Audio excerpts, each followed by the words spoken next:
سلام دوستان عزیز و عرض ادب.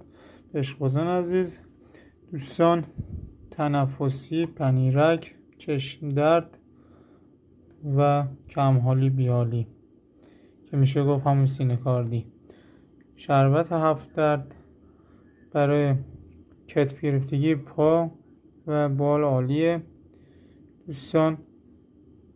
برای چرک گلو، سفیدک زدن داخل دهان، برجستگی ها، دانه های برجستگی های چرکی دهان و گلو و معده، هضم نکردن دانه، احسال سبز، بوی دهان کبوتر، گرفتگی بال،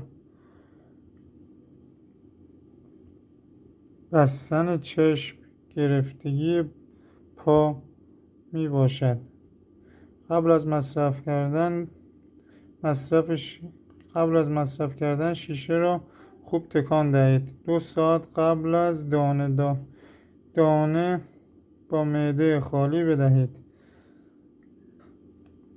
مقدار مصرف روزی 2 cc 9 روز کامل برای کبوتران بزرگ، 1.5 cc 9 روز کامل برای جوجه سیخ‌پر. دوستان این 2 cc توی دهانه، یعنی خوراکیه، حواستون باشه. و درست میرم 60 درد که برای نیوکاسل استفاده میشه، برای مریضی که نمیدونی چیه. این هم درست استفادهش مثل 7 درده دوستان. این 6 قلم دارو براتون در میاد 300,000 تومان. 70 تومن هم از این پست داره، میشه 370 تومن. یعنی شما با 70,000 تومن 370 تومن یه پک دارو در منزل دارید، ضرری نداره.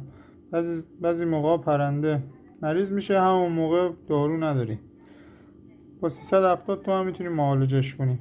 370 تومن ارسالش رایگان. بخوای حساب کنی و 70 تومن هم پول پستشه. کسی بیشتر از این خواست فقط 70 تومن یه بار میزنه دیگه، 370 2 بار 3 بار نمیزنه. کوچیک همه سید مرتضی مرزانی، گلستان گنبد کاووس.